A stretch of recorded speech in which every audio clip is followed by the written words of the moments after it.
My beloved child, let your heart understand something deeper than what the natural eye can grasp. My light does not merely shine upon you from the outside, like a passing ray of sunlight, but has been placed by me in the deepest hidden place of your soul to become life within you.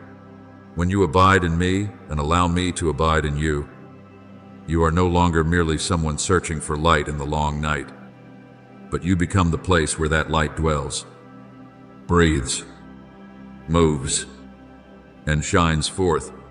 My son said, "Abide in me, and I will abide in you."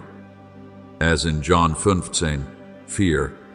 This is the secret of a radiant life, not that you try to shine by your own strength, not that you force yourself to become perfect in order to be recognized, but that you remain in me deeply enough for my light to naturally be reflected through every word, every glance, and every quiet decision you make. Imagine a clear mirror wiped clean of dust. It does not create the sun by itself, but when it is placed in the right direction, it reflects the light clearly. You are the same.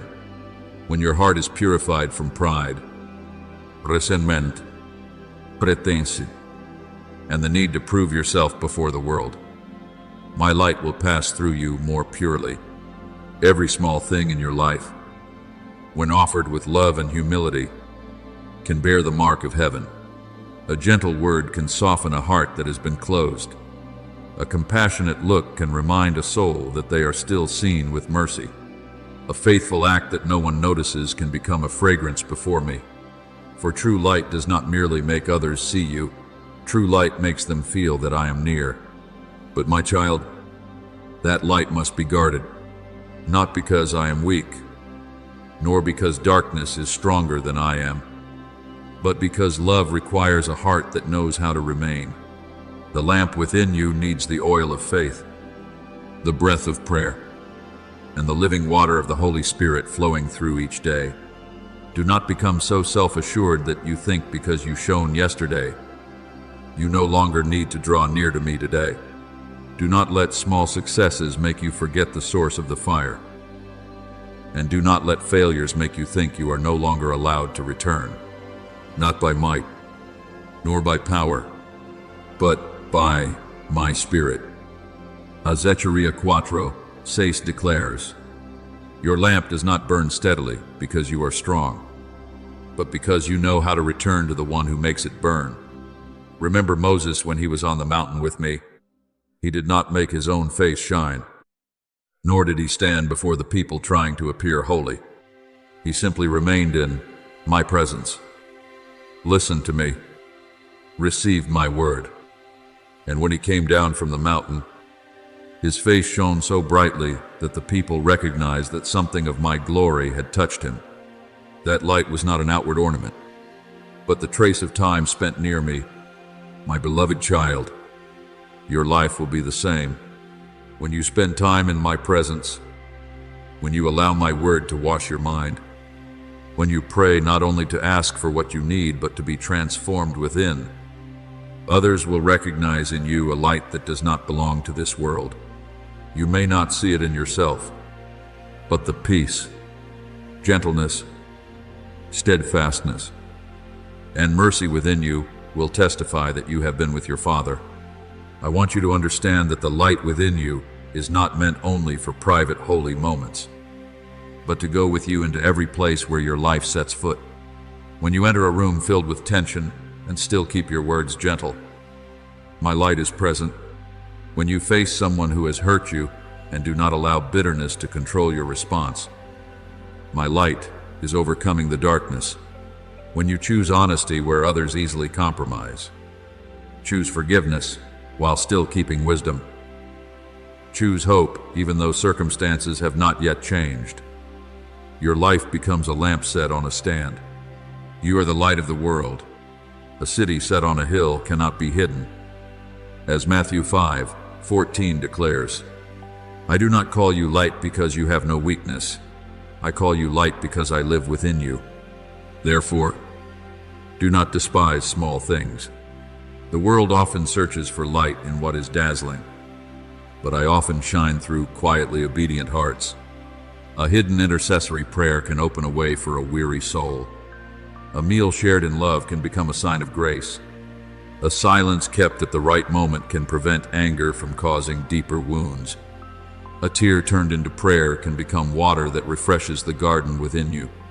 My son said in John 7:38 that whoever believes in him, out of their heart will flow rivers of living water. When you abide in me, you do not merely carry the light, you also become a stream, so that my life may touch the dry places around you. When you learn to see by my light, everything will change. You will see me in the gentle wind touching your cheek, in the smile of someone who once seemed like a stranger, in the peace that comes after a simple prayer, and even in the tears that no longer lead you into despair but draw you closer to me. You will realize that my glory is not only in some distant height, but is breathing in every heartbeat surrendered to me. We all, with unveiled faces, beholding the glory of the Lord as in a mirror, are being transformed into the same image. As 2 Corinthians 3:18 says, "The more you behold me, the more you are transformed." The closer you remain to the light, the less you can continue living as one who belongs to darkness. My beloved child, let your life become a quiet yet powerful witness of my glory. Do not try to shine so that you may be admired. Abide in me so that others may be led home. Do not try to make yourself dazzling. Let love make you pure. Do not fear the dark places you must pass through, for wherever I send you, my light goes with you. Keep oil in your lamp through prayer. Keep your heart clean through repentance. Keep your eyes fixed on me through faith. And keep your steps in obedience through love. And when you live this way, darkness no longer has the right to touch your identity. It may surround you, but it cannot possess you. For you belong to me, and my light within you will continue to burn, continue to heal, continue to guide, until many other souls see through you that the Father is still shining in this world. My beloved child, let your soul remember this deeply. I do not merely give you light, I am the source of your light. This light is not borrowed from the sun, does not depend on favorable seasons, and does not go out when your life enters a long night. It flows from my eternal nature of love, from the Father's unchanging heart toward you. Therefore, when you see darkness gathering around you, do not quickly conclude that the light has left you. The night is only a temporary veil that makes more visible what cannot be hidden. That true light does not come from outward circumstances, but from my presence living within you. The Lord is my light and my salvation. Whom shall I fear? As Psalm 27:1 declares. If I am your light, then no darkness can write the final word over your life. I call you my lamp in the world, not because you are radiant in yourself, but because I have placed within you the breath of heaven. When you guard that flame with faith, humility, obedience, and true love, your life will become a sign that heaven still touches this earth. You may not stand in high places, may not be known by many, and may not possess what the world calls glory, but if your heart is lit by me, even one kind word, one merciful glance, one faithful choice made in secret can light the way for a wandering soul. My son said, "You are the light of the world," in Matthew 5:14. And that light is not for you to be exalted, but so that through you others may recognize that the Father is still near. Let me become the dawn within you, not a dawn that merely brightens your eyes, but a dawn that warms the cold corners of your soul, awakens the hopes you thought had fallen asleep, and softens the places that have grown hardened from waiting too long. Every time you turn your heart back to me, a new day begins within you, even if the night still remains outside. Every time you say to me in honesty, "Father, I need you," The light has already begun to slip through the cracks of your weariness. Lamentations 3:22-23 reminds you that my mercies never cease, and my loving kindness never comes to an end. They are new every morning. Do you see? My child, my dawn does not arrive only according to the sun's timetable. It comes whenever a heart is willing to open itself to grace. I know every need within you, both the things you speak aloud and the things you silently carry in tears.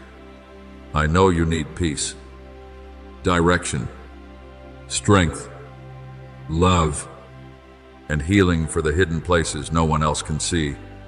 I also know the desires you keep buried, the prayers you repeat again and again, and the doors you hope will open. My child, I am not indifferent to any of these things. My word in Philippians 4:19 declares that God will supply all your needs according to his riches in glory. But understand this, I do not merely provide what you want in the moment. I provide what your soul truly needs in order to walk into the good plan I have prepared for you. There are prayers I answer by opening doors, and there are prayers I answer by closing them. Do not be quick to fear when a door does not open the way you hoped. Do not think that delay means abandonment, or that refusal means a lack of love. Some things appear to be blessings from the outside, but if entered at the wrong time, they can draw your heart away from me. Some paths seem bright in human eyes, yet the farther you walk on them, the more they steal your peace. I am your Father. I do not only hear what you ask for, I also see where those things will lead you. Proverbs 3:5-6 reminds you to trust in me with all your heart and lean not on your own understanding. Acknowledge me in all your ways, and I will direct your paths. Sometimes that guidance comes through an open door, and sometimes through a door closed by mercy. Remember Abraham on Mount Moriah. He walked in obedience when what I asked of him went beyond what reason could understand. Isaac, the son of promise, stood before him. Yet I was teaching him that the blessing must never take the place of the one who gives the blessing. When Abraham laid his most precious treasure upon the altar, I did not take away the promise. I revealed that I, myself, am the provider. The ram caught in the thicket had already been prepared in a place his eyes had not yet seen. And from that moment he called me Jehovah Jireh, the Lord who provides. My beloved child, there are times when I invite you to place your desires upon the altar, not to make you suffer loss, but to free you from holding on to good things in the wrong way. When I am first, every blessing is placed in its rightful position. Therefore, give to me not only your fears, but also your most beautiful desires.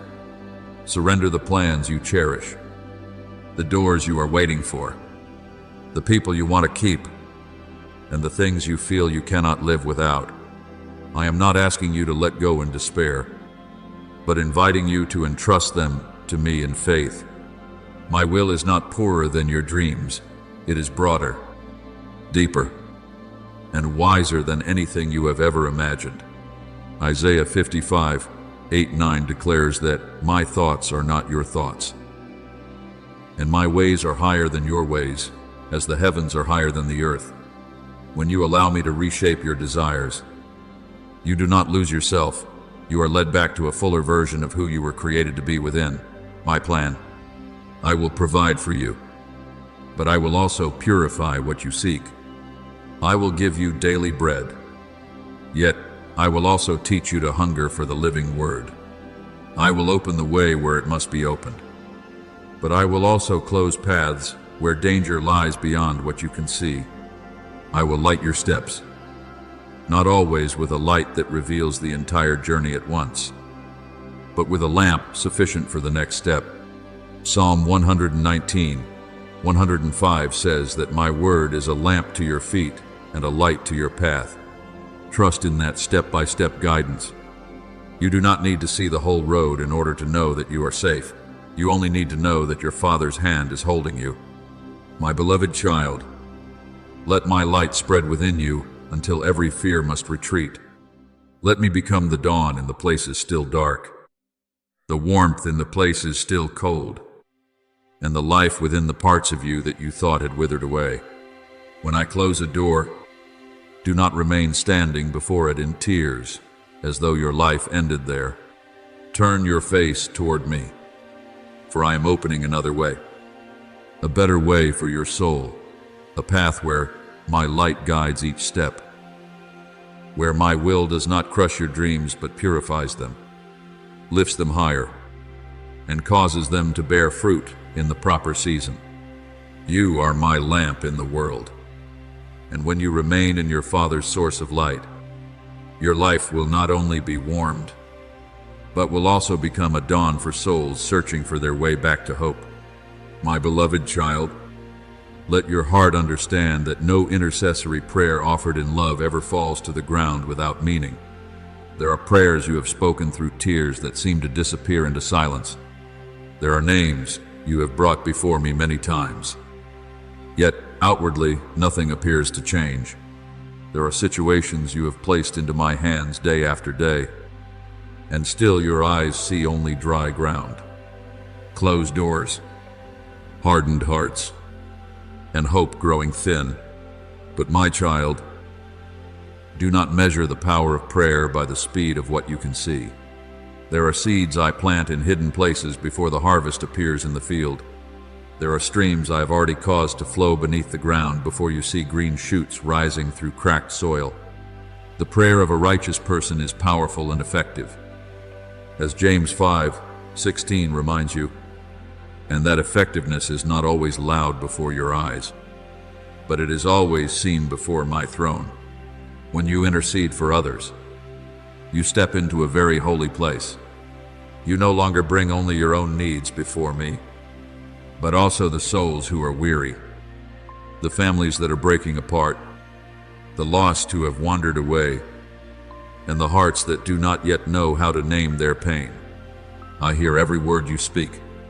I see every moment you remember someone in the middle of a busy day and quietly lift them up to me. I treasure even the prayers that are not eloquent, the broken sentences, and the sighs you cannot fully put into words. Romans 8:26 says that the Spirit helps you in your weakness. For there are times when you do not know how to pray, but the Spirit Himself intercedes with groanings too deep for words.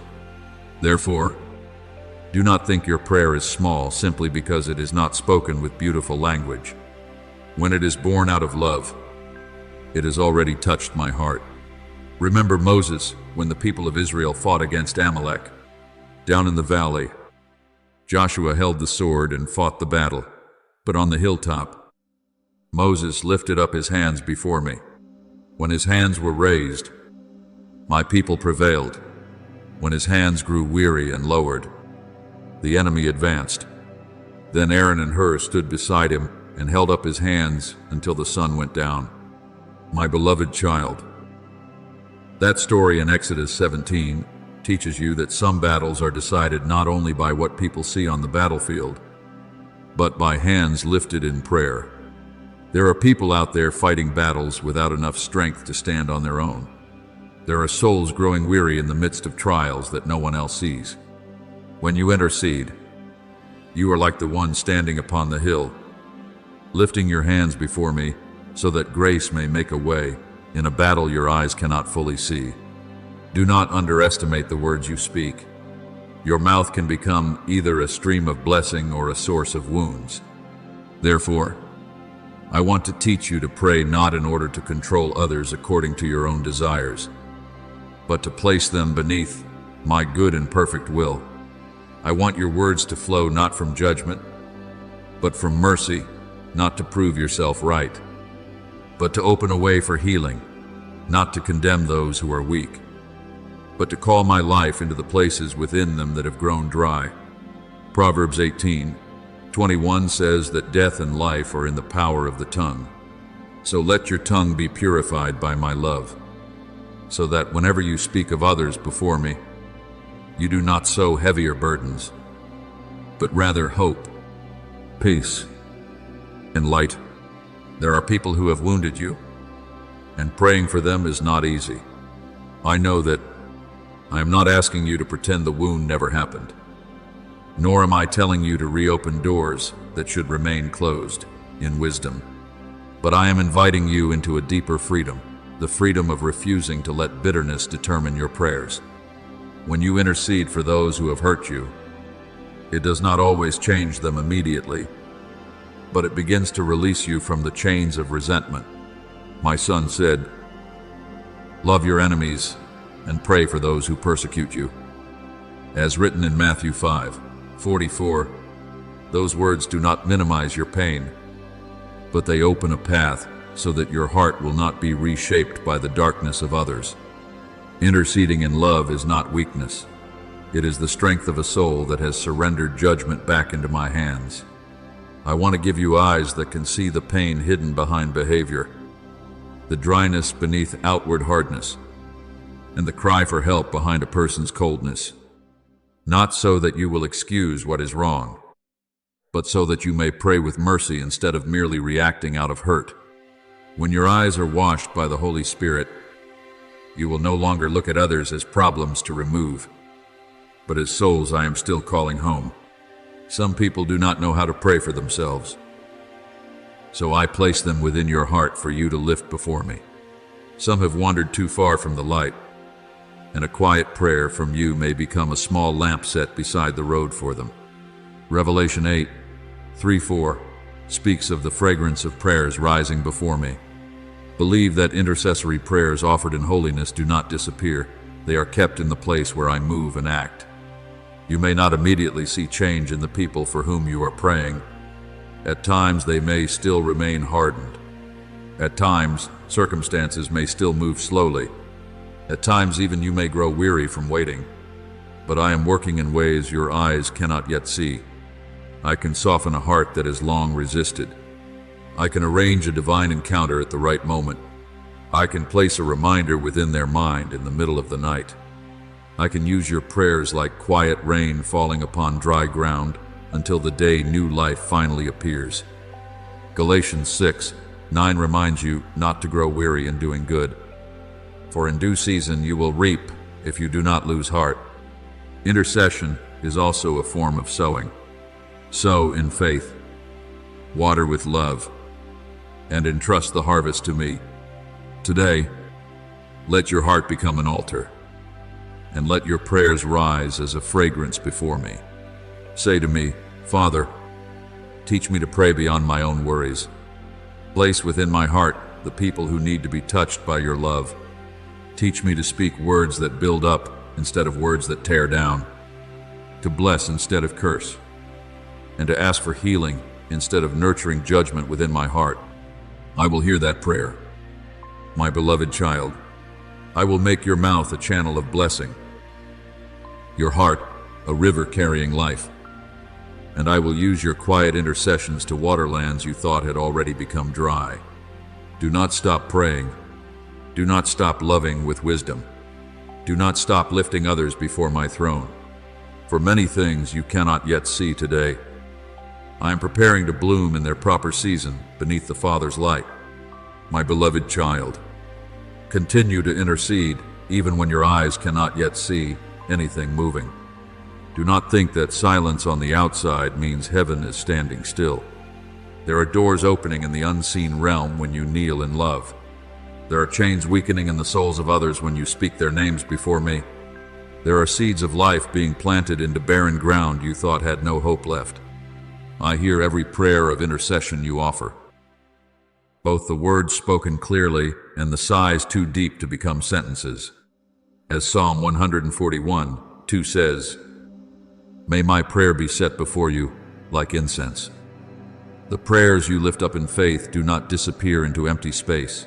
They rise before my throne, are remembered by me, and are used at the right time, in the right way, according to wisdom far beyond what you can see. I did not create love to revolve only around itself. True love always flows outward. When it receives life from me, it cannot remain still. It seeks out the dry places, the weary hearts, the wandering souls, and those who no longer have enough strength to pray for themselves. Therefore, when you intercede, you are not merely speaking on behalf of others, you are allowing my love to flow through you like a river. And in a beautiful mystery, while that river flows outward, your own heart is also being renewed. You may think you are only lifting others up, but I am also enlarging you within, loosening the grip of self-centered worries upon your heart, teaching your eyes to see more deeply into the pain of humanity, and filling your soul with the light of mercy. Do not grow weary when you do not yet see change.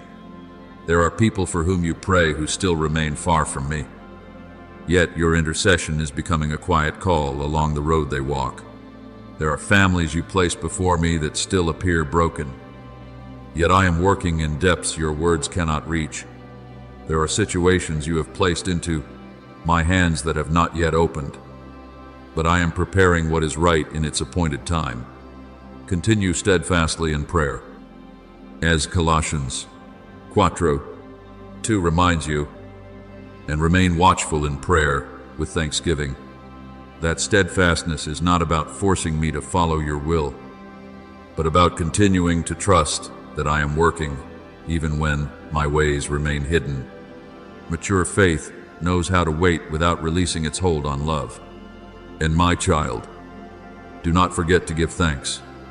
Gratitude is a beautiful fragrance before me, because it declares that you still believe I am good, even before you see the full answer. When you give thanks, you are not denying your tears, nor pretending that everything is easy. You are simply placing your tears beneath the light of my faithfulness. You are telling your soul that circumstances are not your God. Fear is not the truth, and delay is not abandonment. Philippians 4:6-7 teaches you not to be anxious about anything, but in everything, through prayer, supplication, and thanksgiving, present your requests to me, and my peace, which surpasses all understanding, will guard your heart and mind. Do you see? My child, thanksgiving does not only rise to heaven, it also protects your heart from being overtaken by fear. Remember King Jehoshaphat when a great army came against my people. Before them stood danger, something far beyond human strength. Yet Jehoshaphat did not begin with panic. He turned his face to seek me, called the people to pray, and confessed that they did not know what to do, but their eyes were upon me. Then I declared that the battle belonged to me, and when they went out to face the enemy, the singers walked ahead of the army, lifting their voices, "Give thanks to the Lord, for his mercy endures forever."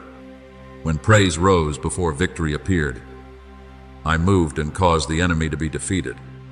My beloved child, this is the power of a heart that gives thanks before seeing the outcome. Thanksgiving places you back in the right position, not looking at the size of the problem, but at the faithfulness of your Father. When you give thanks, your eyes are cleansed from the habit of seeing only what is still lacking. You begin to recognize grace in small things, a breath of peace in the middle of a heavy day, a sufficient meal, one person who remains beside you, a closed door that protected you, a tear that brought you closer to me, a morning in which you are still given the chance to begin again. In everything, give thanks. As 1 Thessalonians 5:18 reminds you, not because everything that happens is good, but because I am still able to bring goodness even in the midst of what is not yet good. Gratitude does not make you smaller, it enlarges you. It does not make you passive, it causes you to see my hand working in places where you once saw only emptiness. I want your mouth to become a place from which blessing flows. Intercede for those who are hurting, but also give thanks because I am still the healer. Pray for those who are lost, but also give thanks because I am still the shepherd who searches for the wandering sheep. Ask for the right doors to be opened, but also give thanks because I love you enough to close the doors that do not belong to life. When intercession and thanksgiving dwell together within you, your soul will not be pulled apart by despair.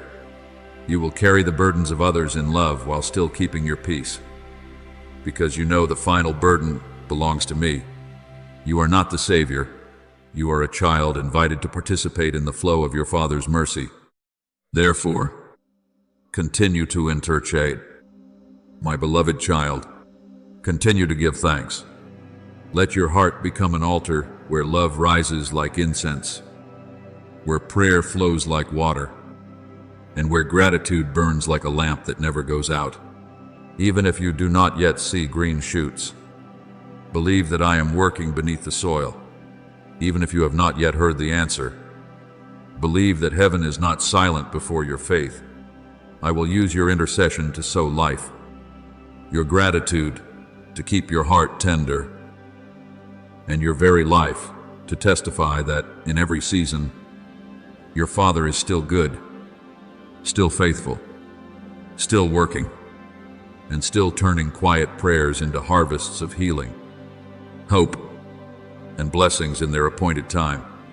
My beloved child, come closer still, not with the weary feet of striving, but with a heart willing to open before a love that will never abandon you. I am stretching out my arms to receive you, not to interrogate you about where you have been, nor to measure how much strength, faith, or perfection you still possess. I see you as a father sees a child who has walked through dust and storms for too long. Your clothes may be worn. Your heart may be tired. Your eyes may still carry tears. Yet you are still my child. The parts of you that were scattered along the road, the hopes left behind in seasons of pain, the pieces of your heart shattered by disappointment, I am gathering together with hands of mercy. I will never leave you nor forsake you. As Hebrews 13:5 reminds you, and that promise is not only for the days when you are strong, but also for the very moments when you feel weakest. I know there were times when you saw your weakness as something shameful. You believed that if you trembled, if you cried, if you no longer had the strength to keep smiling, then you had disappointed me. But my child, I do not look at your weariness as a crime deserving condemnation. I see within it the cry of a soul that has carried too much alone. I hear that cry even when your lips cannot form words. I see the exhaustion hidden behind your attempts to appear normal, and I respond not with reproach, but with mercy. Isaiah 40:29 declares that I give strength to the weary and increase the power of the weak. You do not need to bring me a repaired version of yourself. You only need to come and let me do what you cannot do for yourself. Remember the prodigal son returning to his father's house. He had gone far away, wasted everything, and reached the emptiness of a place where nothing remained to hold on to. He prepared words, asking only to become a servant, because he believed he was no longer worthy to be called a son. But the father saw him from a distance, ran to him, embraced him, and kissed him. The father did not begin with accusations. He began with open arms. He did not demand that the son clean the dust from the road before being loved. He ordered the best robe, a ring, and sandals to be brought for him. My beloved child, this is my heart toward you. When you return, I do not stand at the doorway with cold eyes. I run toward you in mercy so that you may know your identity is not erased by seasons of wandering. You do not return as a stranger. You return as a child who belongs in the Father's house. Let me rekindle the lamp within you. Perhaps it has trembled beneath the winds of pain, flickered through nights when you believed your prayers no longer reached heaven, and become covered by the smoke of fear until you could no longer see its light clearly as before. But a smoldering wick I will not extinguish. I will shield it with my hand, pour fresh oil into your soul, and breathe the breath of my spirit upon what still quietly burns within you. That oil does not come from the praise of people. nor from your ability to control everything, nor from always appearing strong. That oil comes from my presence, from my word, from daily grace, and from every time you return to me in sincerity. As Psalm 23:5 says, "You anoint my head with oil, my cup overflows." I do not merely want to give you enough to survive. I desire to fill your heart until it overflows with my life. The light I kindle within you will no longer be the fragile light of human strength, glowing brightly when recognized and fading when forgotten. It will become the light of heaven itself, quiet yet enduring, gentle yet impossible for darkness to overcome. When that light burns clearly again, you will no longer live merely trying to survive another day. You will live with the awareness that I am within you, leading you, turning every breath into a testimony of your Father's goodness. My Son said, "Peace I leave with you, my peace I give to you, not as the world gives." In John 14:27, that peace does not depend on every storm having ceased. It is a deep stillness within, because you know, my hand is still holding your lamp in the midst of the wind. So feel the burdens falling from your shoulders, layer by layer. Fear no longer needs to rule over you. Self-condemnation no longer needs to stand at the doorway of your heart as a guard. The voices that once told you that you were too weak, too late, too broken to be restored no longer have authority to pronounce judgment over your life. I am speaking a new word over you. Behold, I make all things new. As Revelation 21:5 declares, I am not merely patching the cracks so you can continue enduring. I am renewing the deepest places within you, restoring the rhythm of your heart to the peace of heaven. You will begin to breathe differently, see differently, and love differently, because the places once suffocated by fear will be opened again to life. My peace is coming upon you like a deep ocean, quiet yet overwhelming, gentle yet powerful. It will enter the rooms within you that have long been filled with anxious noise. It will cover the memories that once made you tremble. It will touch the questions that still have no answers and whisper to your soul that you are still safe in your Father's hands. Philippians 4:7 says that my peace, which surpasses all understanding, will guard your heart and mind. Do you see, my child? My peace is not merely a passing pleasant feeling. It is a holy protection surrounding your mind, an invisible embrace keeping you from being swept away by fear, a place where you can rest even when you do not yet understand the road ahead. Remain in my arms, my beloved child. Do not rush to stand up just to prove that you are fine. Do not hurry to wipe away your tears simply because you fear appearing weak. Let me hold you long enough for your heart to remember what it feels like to belong. Let me light the lamp deeply enough that darkness no longer finds a hiding place within you. Let me pour enough oil into you so that the light will not only guide you, but will also shine through your life as warmth for cold and weary souls. From this moment on, you no longer live merely by your own breath. You live by my presence. You no longer move forward by your own determination. You walk in your Father's light. And when my dawn rises within you, everything that once made you feel lost will be placed beneath grace again, so that you may know that in my embrace, restoration is not merely standing up again, but being brought back to life in peace, light, and the everlasting love of your Father. My beloved child, awaken in the deepest place of your soul, not with panic, but with the gentle awareness that I am near. I am pulling back the veil of mist that has covered the eyes of your heart, layer by layer, so that you may once again see the sky of grace that worry has hidden for far too long. You have walked through days when your mind felt like a valley filled with smoke, where every unanswered question became another layer of fog, where each fear joined itself to another fear until the light before you grew dim. But today, I do not come to frighten you. I come with the warmth of love, with the voice of a father, with patience deep enough to awaken the parts of you that have fallen asleep beneath the dust of doubt. Awake, O sleeper, and rise from the dead, and Christ will shine on you. As Ephesians 5:14 declares. Those words are not a rebuke, but the voice of dawn calling your soul out of the long night. I know the questions that have worn down your heart. I know there were moments when you prayed and heard only silence. Moments when you searched for signs and found only an empty road. Moments when my promises seemed far away compared to the pain standing directly before you. You wondered whether you had enough faith, whether I truly heard you, whether light still remained for you.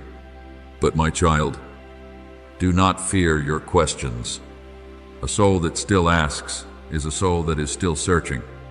Doubt is not always the end of faith. Often it is the knocking from a deeper place within you, inviting you to move beyond shallow trust into a truer knowing of me. I am not afraid of your questions. I simply do not want you to let those questions become walls that keep you from my embrace.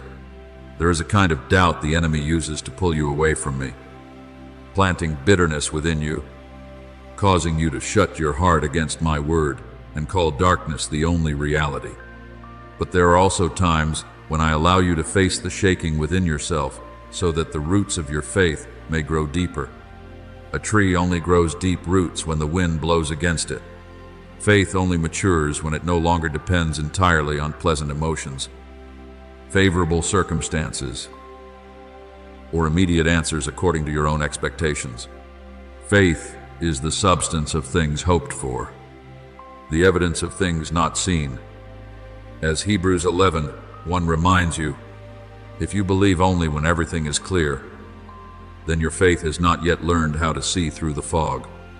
But when you still return to me, in the midst of what you do not understand, the light within you begins to grow stronger than the darkness around you. Remember Thomas, after my son had risen from the dead. He heard the testimony of the others, yet his heart could not move beyond the wound of disappointment. He said that unless he saw the nail marks and placed his hand into his side, he would not believe. My son did not reject him for those words. He entered the locked room, stood among the disciples, and gently invited Thomas to touch his wounds. Do not be faithless, but believe. As John 20:27 records, do you see? My child, I do not always answer doubt with punishment. Many times I answer it with my presence. I show you that wounds do not cancel resurrection.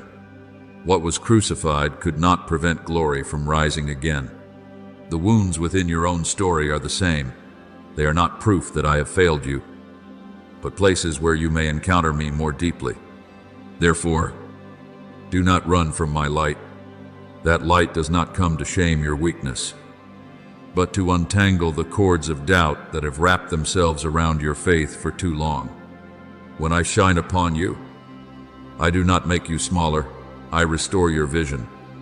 I help you discern between the voice of fear and the voice of the Holy Spirit, between true wisdom and self-protection born from pain, between honest questions and accusations trying to pull you away from your Father. There are things you call logic, but beneath them lies unhealed pain. There are things you call caution, but beneath them lie memories of betrayal. There are things you call loss of faith, but in truth your soul has simply grown too tired from constantly trying to hold itself together. Bring all of it to me. I will not shame you. I want to teach you how to rise from the blind places within your soul. Those blind places are where you see only what you have lost, but cannot see what I have preserved for you. They are where you hear only silence, without realizing that I am preparing something greater. They are where you see failure only as an ending, not knowing that I can still use it as soft soil for a new beginning. And we know that all things work together for good to those who love God. As Romans 8:28 declares. But understand this with maturity. I do not call every pain good. Nor do I call every darkness light. I am the one who has the power to ensure that even the things which wounded you will not be wasted when they are placed into my hands. When doubt comes, do not let it pull you away into silence. Turn it into prayer instead. Speak to me as the father of the demon-possessed child spoke to my son. I believe, help my unbelief. As written in Mark 9:24. That is a very honest prayer. And I love truth in the deepest places of the heart. You do not need to pretend that your faith never trembles. You only need to bring both the believing part and the trembling part before me. I can work with an honest heart far more than with a religious mask.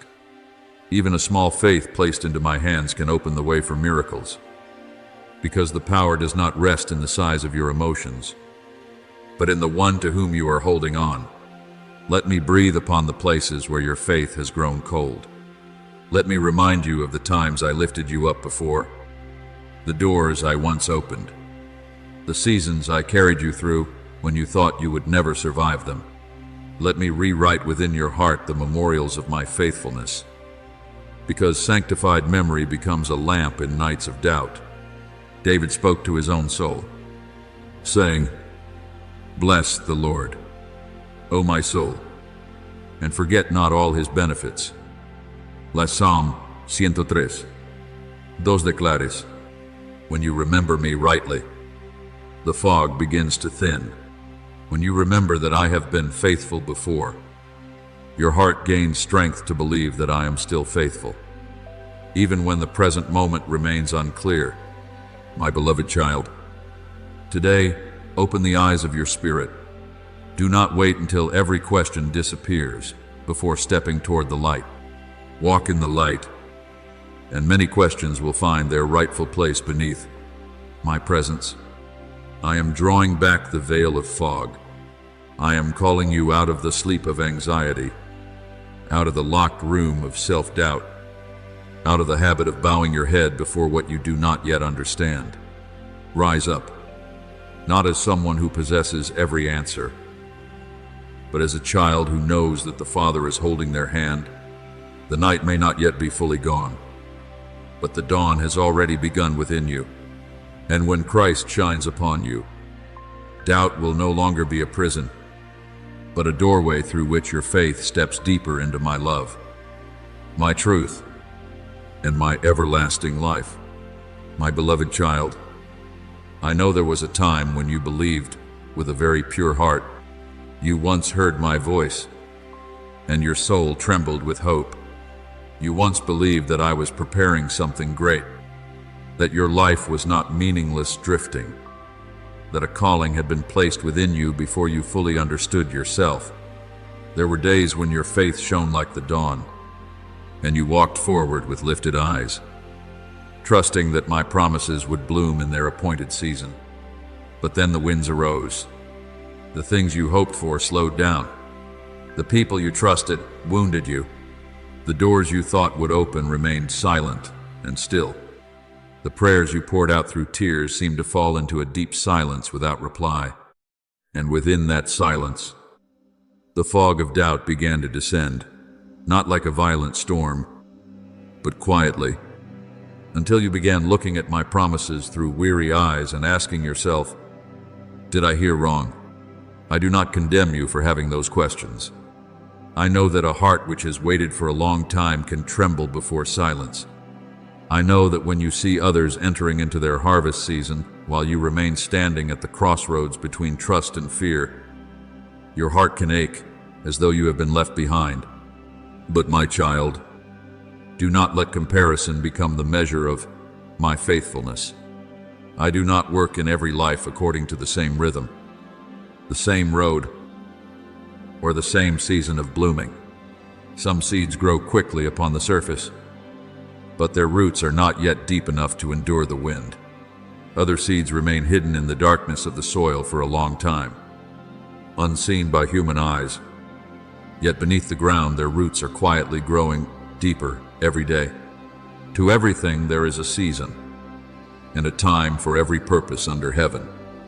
As Ecclesiastes 3:1 declares, your delay is not always a denial. Often, it is the place where I am making the roots of your faith deep enough to carry the blessing for which you once prayed. Doubt is like fog. My child, it does not need to destroy the mountain in order to make you lose your way. It only needs to obscure your vision for a while. It does not need to prove my promises false. It only needs to make you weary enough to stop looking upward. It comes when you are exhausted, when you compare your journey to others, when you look at silence and call it absence, when you look at delay and call it abandonment. But fog cannot erase the sun. It only hides it from your eyes for a season. I am still there, just as the sun remains behind thick clouds, just as the dawn is still preparing itself, even while the night refuses to leave. For we walk by faith, not by sight. As 2 Corinthians 5:7 reminds you, faith does not deny the fog. Faith learns how to hold my hand while not yet seeing clearly. Remember Abraham, who received the promise of descendants as countless as the stars. Yet many years passed while his arms still remained empty. Every night he could look up at the stars and remember my promise. But every morning he awoke to a reality that had not yet changed. Time may have tested his heart. Age may have mocked his hope. And circumstances may have declared that the promise had come too late. But I did not forget. I do not need favorable human conditions in order to fulfill what I have spoken. When every natural possibility appeared closed, I still caused Isaac to be born at my appointed time. My beloved child. That story is not merely history. It is a reminder that delay cannot cancel my covenant. If the promise came from me, it does not die simply because time has stretched on. There are nights when I do not perform loud miracles, shake the heavens, or immediately open the door upon which you keep your eyes fixed. But do not think that I am inactive. I may be doing something deeper than what you asked for. You ask for a way out. While I am strengthening your heart so that fear no longer imprisons you, you ask for an outward sign. While I am rekindling inner awareness, you ask for circumstances to change. While I am renewing your vision, purifying your motives, healing your wounds, and teaching you to stand firm even while the winds continue to blow. Isaiah 40:31 declares that those who wait upon me shall renew their strength. They shall mount up with wings like eagles. Run and not grow weary. Walk and not faint. Waiting upon me is not meaningless stillness. It is the place where the soul is strengthened by power from above. I am still with you in that long night, even when I do not always speak in the way you expect. I am present like breath when you think you cannot continue. I am present like a small piece in the middle of a chaotic day. I am present in the scripture that suddenly touches your heart, in the person sent at the right moment, in the quiet strength that keeps you from collapsing even when you believe you are completely exhausted. Do not search for me only in thunder. Learn to recognize me in the gentle whisper, just as I met Elijah not in the wind, earthquake, or fire, but in the still small voice that came in the midst of his weariness. Sometimes my love does not arrive like lightning that overwhelms you, but like a lamp placed beside the sickbed of your soul, shining with enough light for you to know that you are not alone. When doubt returns, do not let it pull you into isolation. Bring it to me instead. Speak honestly to me. Father, I once believed, but today my heart is weary. Help me believe again. I do not despise such a prayer. I love truth in the deepest places, more than strong words spoken by a heart that is pretending. The Father in Mark 9:24 cried out, I believe, help my unbelief. My son did not reject that cry, because a trembling faith that still turns toward me is more precious than self-confidence that does not need me. You do not need a faith that never shakes. You need to place your shaking faith into the hands of the one who never changes. My beloved child, I am deepening roots within you. What you call delay may be preparation. What you call silence may be the place where I am making your spiritual ears more sensitive to my voice. What you call being left behind may be the season where I am freeing you from dependence on the pace of others, so you can learn to walk in the timing of your Father. Do not despise the season of roots growing in the dark soil. No one applauds roots. No one sees roots. Yet when storms come, the tree stands because of roots that were formed in unseen places. I am building in you a faith that does not only shine in sunshine, but remains steady in the deepest night. I am forming in you a trust that does not depend on immediate signs, but on knowing who I am. Stand up, my beloved child, not because you have all the answers, but because I remain the greatest answer in the midst of all that is unclear. Let me lift the veil of fog from your eyes, little by little. Look again at my promises, not through the pain of delay, but through the light of the one who has spoken and remains faithful. He who began a good work in you will carry it on to completion until the day of Christ Jesus. As Philippians 1:6 declares, I have not abandoned you. I have not forgotten what I planted. I have not left you at the crossroads where you stand. Hold my hand in the fog, and you will see this. Night cannot swallow my promise. Delay cannot kill your destiny. And doubt, when brought into my light, becomes a doorway into a deeper, stronger, more mature faith in my everlasting love. My beloved child, you do not always realize it, but every time you choose to rise while your heart is still trembling, every time you choose to believe again when answers have not yet arrived, every time you kneel in prayer even while tears still wet your face, you are walking through the fog with me. These steps may seem small to you, but in the spiritual realm, they are the footprints of living faith. You think you are weak because doubt is still present, but I see something more precious than emotional certainty. I see that you still return. I see that you still call upon my name. I see that you do not allow darkness to have the final word. Though the righteous fall 7 times, they rise again. As Proverbs 24:16 says, what makes you mine is not that you have never fallen, but that each time you fall, your heart still finds its way back to the arms of your Father. Doubt may blur your vision, but it cannot erase the light I have placed within you. It may cover your soul with mist so that you cannot see far ahead, but it cannot extinguish the flame kindled by my breath. You do not need to fight in panic to preserve that light, as though everything depends on your strength. What I call you to is simpler yet deeper. Do not close your heart. Do not turn away from me just because you do not feel me as you once did. Do not conclude that I have left simply because you are in a season where emotions are no longer bright. A bruised reed he will not break, and a smoldering wick he will not snuff out. As Isaiah 42:3 declares, if the lamp within you is only faintly burning, I still know how to shelter it. Breathe upon it and cause it to burn again. You have asked me silently, Father, why can I no longer feel you as before?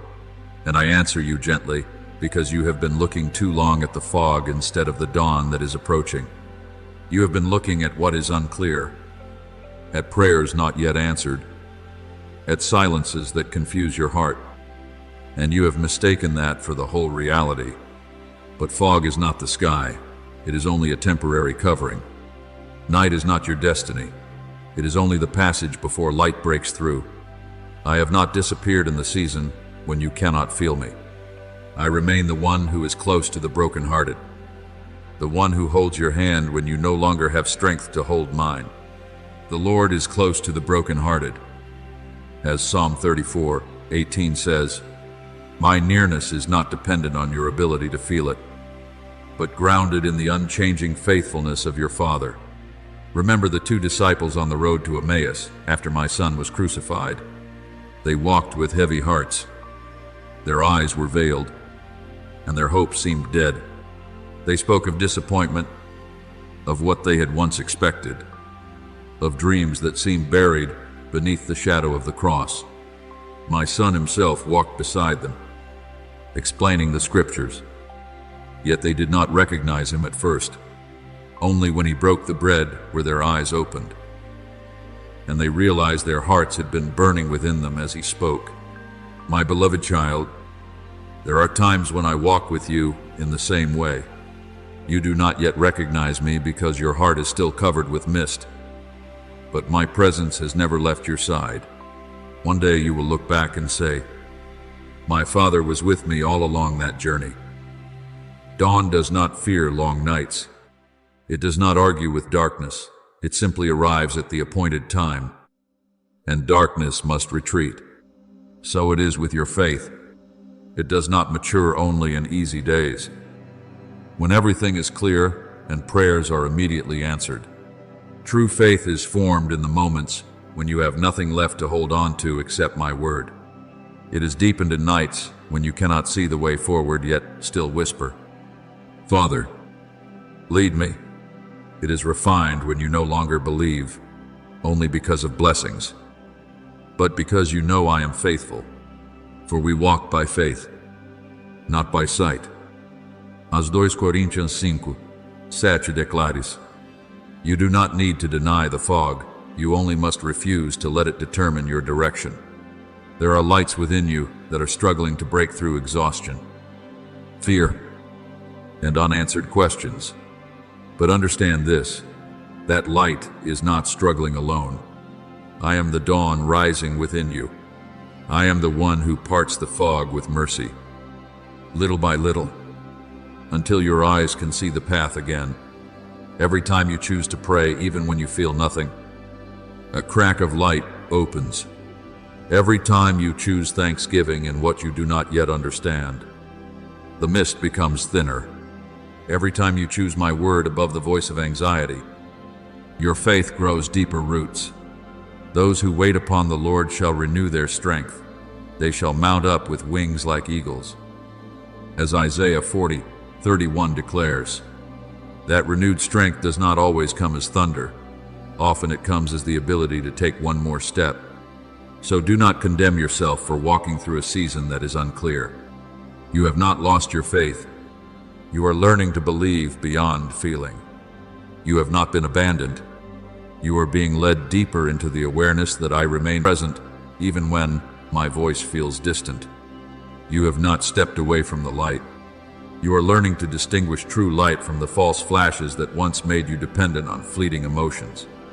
Let the fog slow your pace, but do not let it turn you back. Let your questions bring you closer to me, not build walls between you and your Father.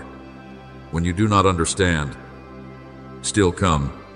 When you do not feel, still speak. When you do not see the dawn, still turn your face toward me. My beloved child, I am calling the faith within you to rise, not weaker after the season of mist, but stronger, deeper, more humble, and more enduring. One day you will look back on these long nights and see that they did not destroy you. They taught you how to cling to me with a more mature love. You will see that while you thought you were merely trying to survive, I was building within you a foundation that cannot easily be shaken. You will see that every choked prayer, every trembling act of getting back up, every decision to trust once more was remembered by me. Do not fear the fog. I am your dawn. Walk forward in my hand, and light will find its way through every shadow until your soul realizes that your Father never left. And your faith, after the long night, is now shining like a new day, born from eternity. My beloved child, step out of the land of doubt, but do not step out as one who must drag themselves out of darkness with the last fragments of strength. Step out with gentle obedience, with a small but sincere surrender. Father, I cannot see clearly, but I still want to follow you. I do not ask you to generate light within yourself. A lamp cannot burn without oil, and your soul cannot shine if it remains distant from my source of life. Therefore, Let me pour fresh oil into you, oil of grace, oil of my presence, oil of promises that are not broken by the nights of your weakness.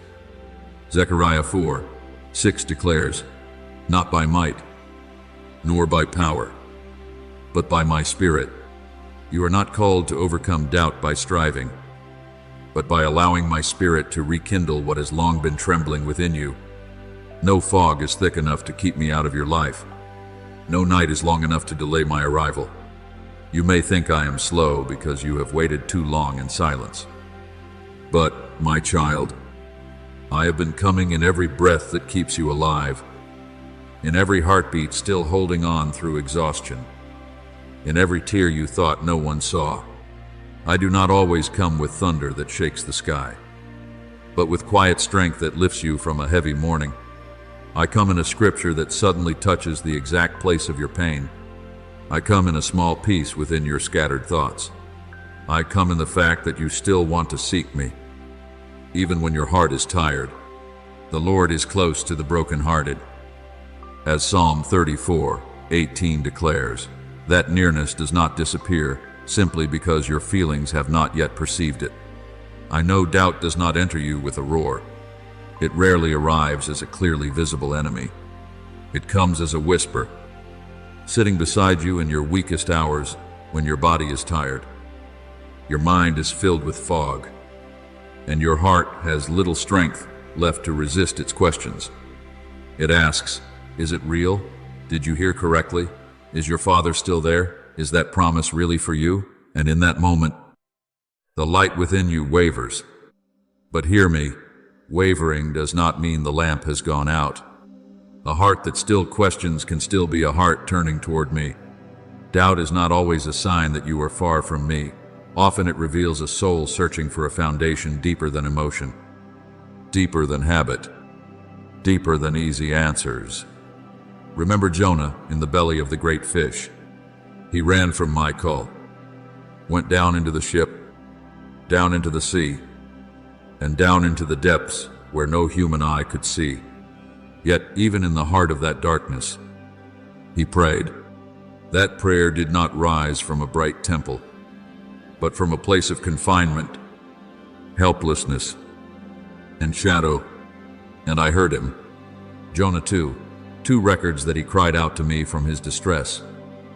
And I answered, my beloved child, if I could hear a prayer from the bottom of the sea, then I also hear your weary sigh upon your bed, the unspoken questions within your heart, and even your silence when you no longer know what to say. I have seen you for a long time, not only in the days when your faith was strong and your prayers were full of fire. I have seen you in the mornings when you did not want to wake up, yet you still opened your eyes. I have seen you in the nights when you stared at the ceiling, your heart so empty that you could not even find a complete prayer. I have seen you when you quickly wiped away your tears so no one would notice, when you smiled it off because you did not want to explain your pain, when you wondered whether anyone truly understood the deepest part of you. And I say to you, I understand.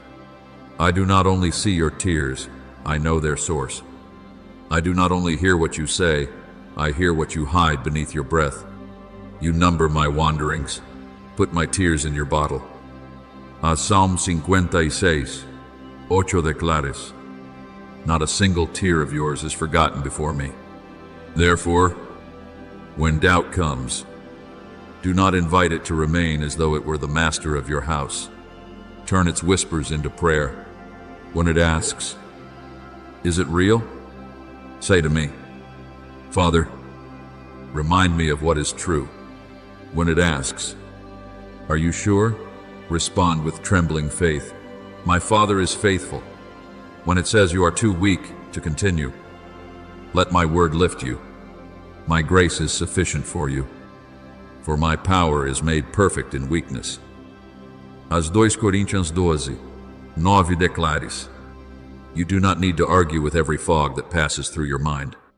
You only need to turn your face toward the dawn. My light does not need you to prove it. It only needs you to open your heart so it can shine upon you. I want to teach you obedience while questions still remain. There is an obedience that only appears when everything is clear. And there is a far more precious obedience. Obedience when you do not yet understand, when you cannot see the full path, when your heart is still trembling, yet still chooses to follow my voice. That is mature faith. That is when your roots go deeper than the soil of emotions. That is when the lamp within you is fueled not by outward signs, but by trust in my nature. Hebrews 10:23 reminds you to hold fast the confession of your hope without wavering. For he who promised is faithful. You do not hold on to hope because circumstances are easy. You hold on to hope because I do not change. My beloved child, let me pour fresh oil into your soul, even within this foggy place. Do not wait until everything feels clear before you draw near to me.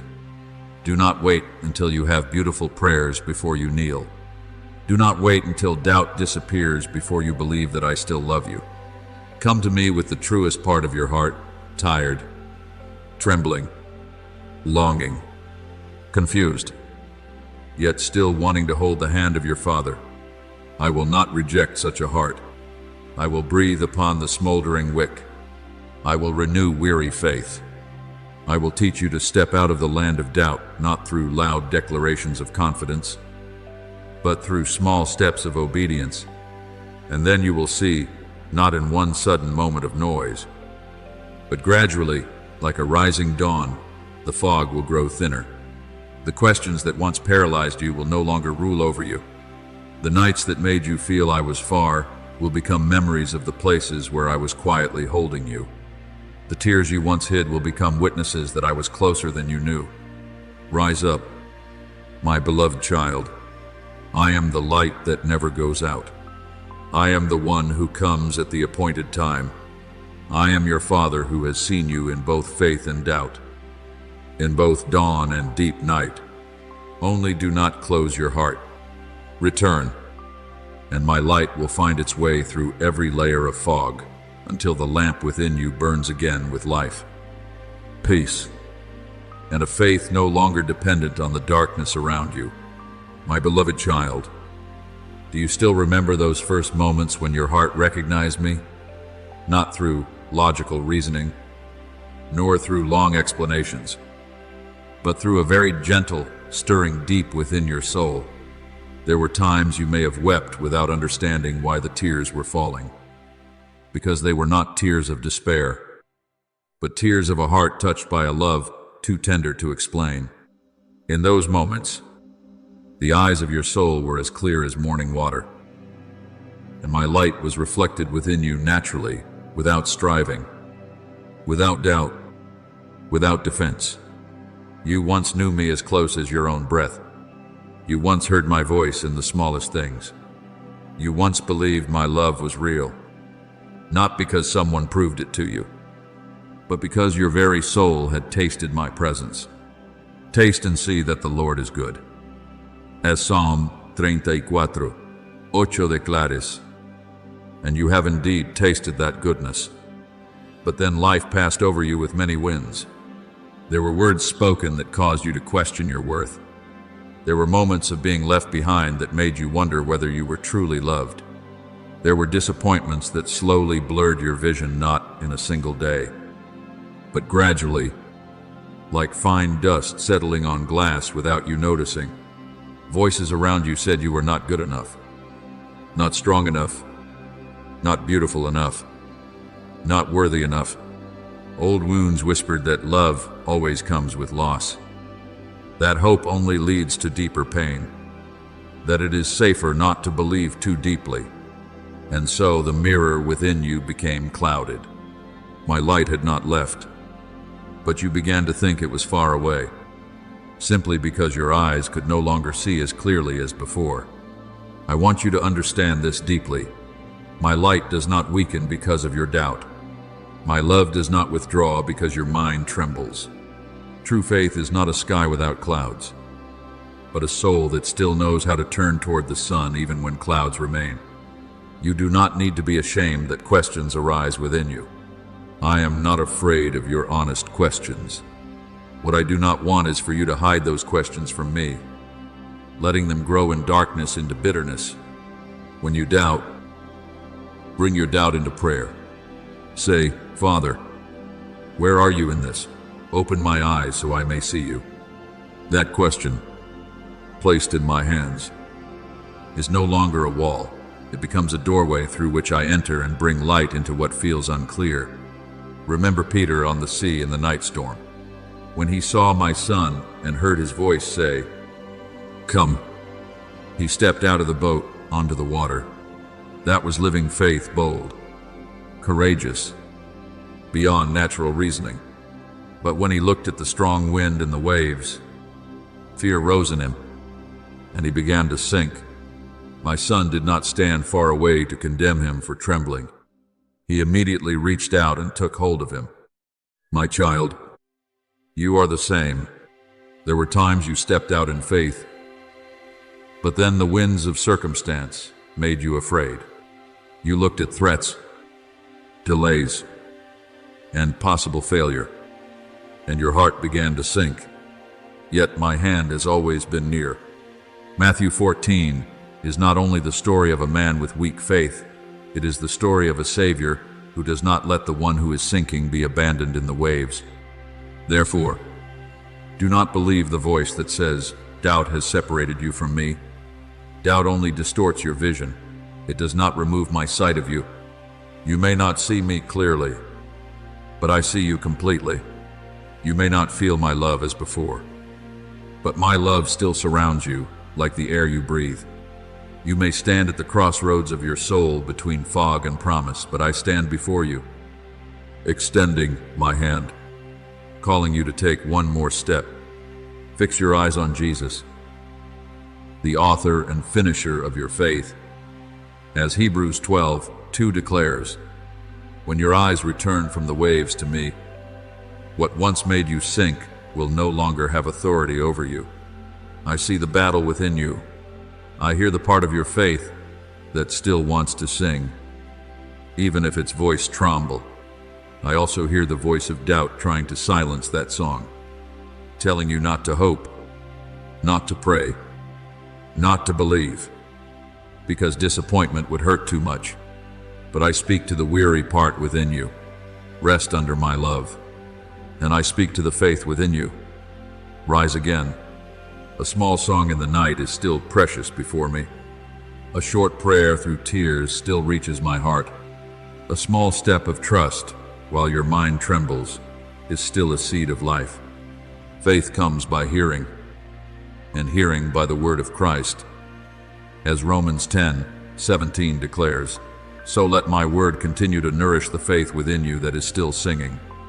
When you allow my light to pass through your tired eyes, you will begin to see differently. You will no longer see pain as proof that you have been forgotten, but as the place where I am deepening, softening, and refining your heart. You will no longer see waiting as a prison, but as the journey where I teach you to distinguish between what you want and what your soul truly needs. You will no longer see tears as failure, but as rain upon the seed of faith, softening the soil for a new season. I am preparing.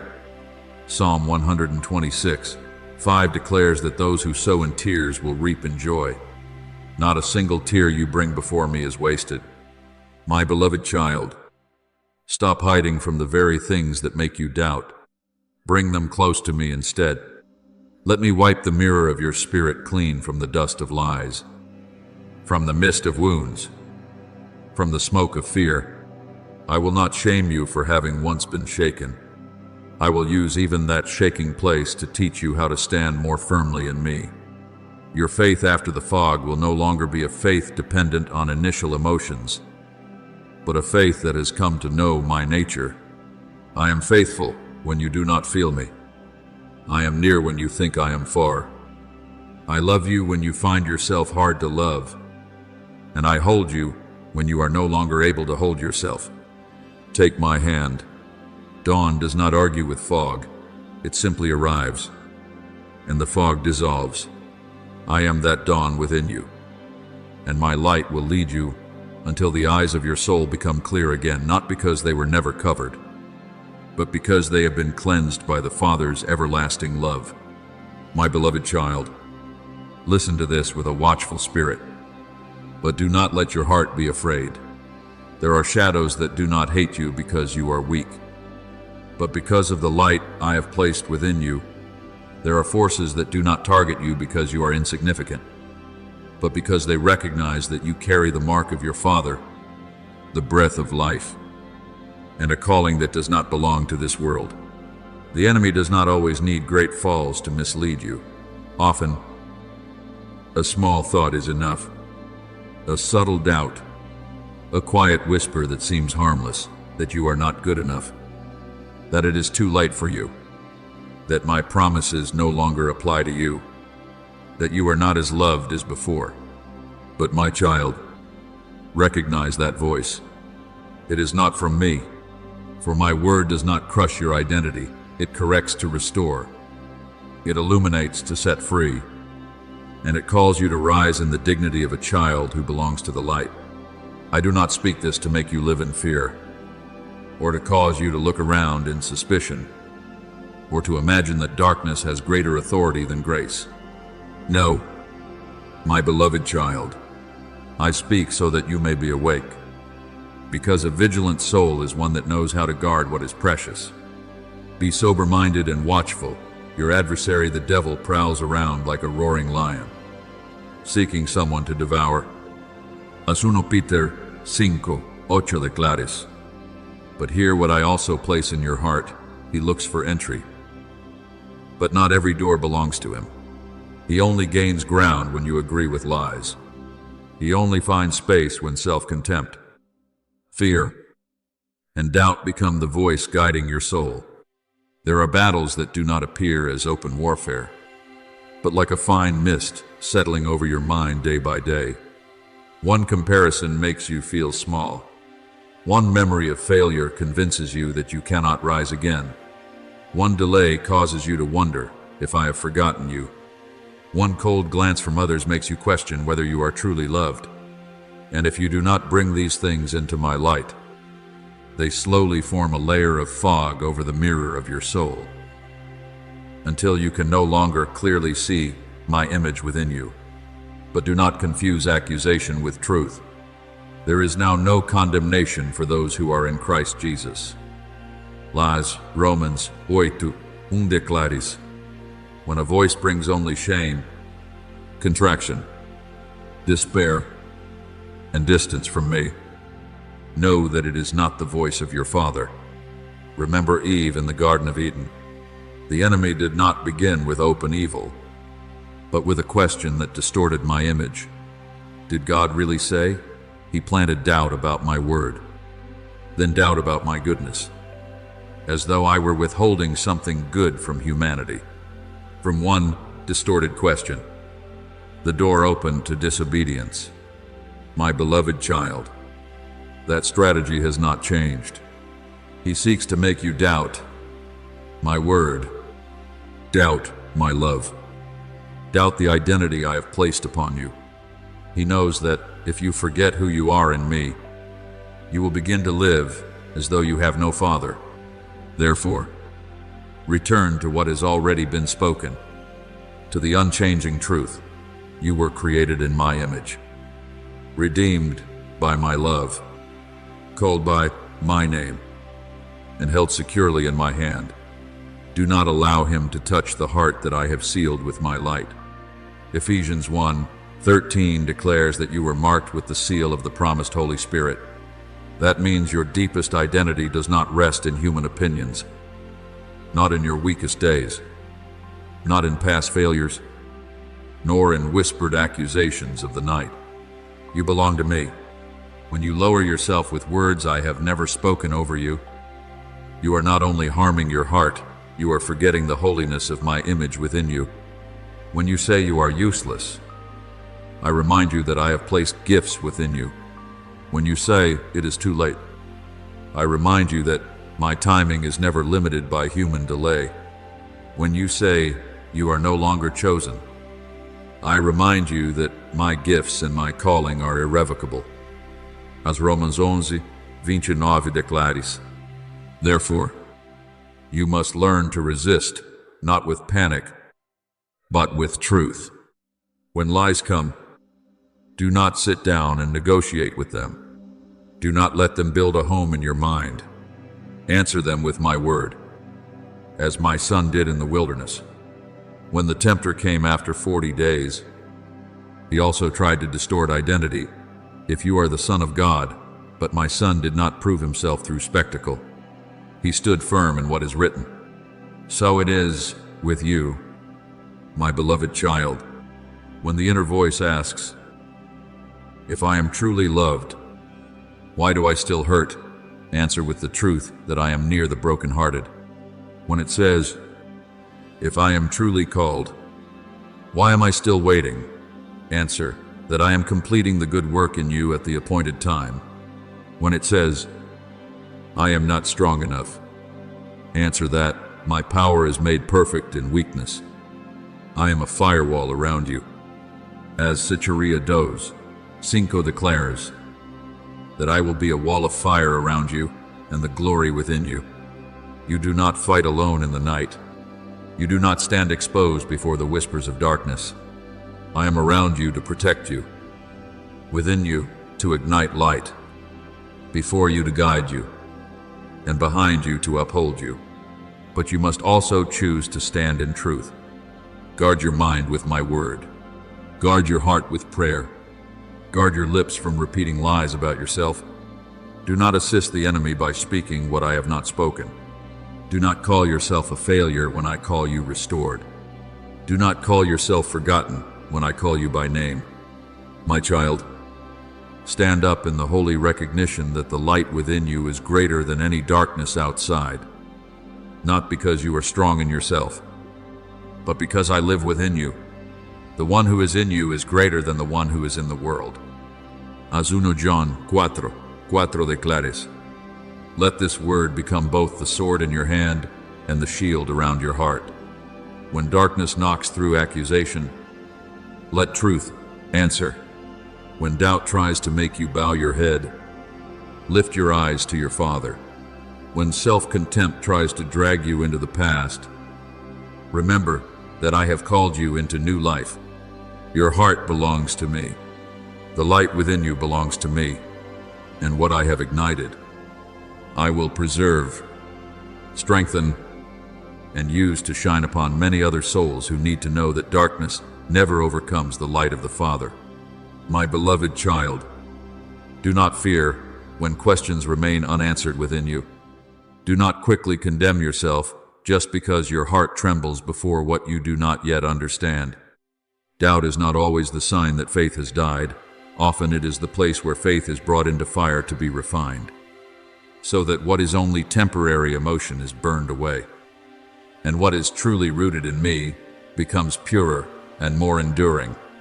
The trial of your faith is more precious than gold that perishes, though it is tested by fire, as 1 Peter 1:7 says.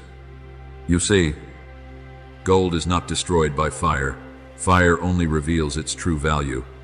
In the same way, seasons where you cannot clearly perceive me do not mean I have left you.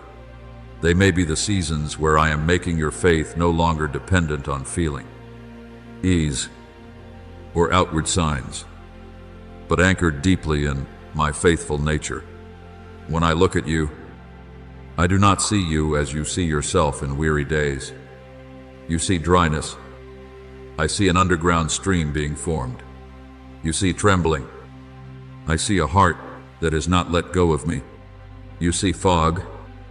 I see seeds pushing through soil toward the light. You may not see me clearly, but I see you completely. You may bow your head in disappointment, but my eyes never leave you.